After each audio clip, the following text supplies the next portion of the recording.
বেগুনের ভর্তার জন্য বেগুনটা সর্ষের তেল মাখিয়ে রেখেছি।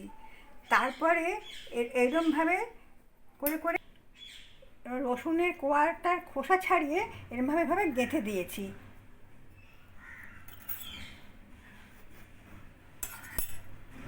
10-12টা গেঁথে দিচ্ছি। বেগুনটা পুড়িয়ে নিচ্ছি।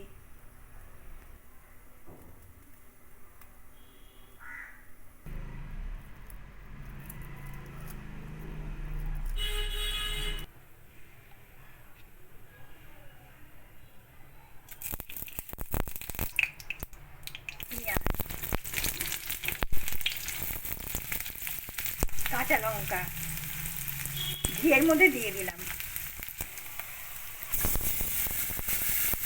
নুন দিয়ে দিলাম। বেগুন ভর্তা রেডি। এতে একটু ধনেপাতা ছড়িয়ে দিলাম।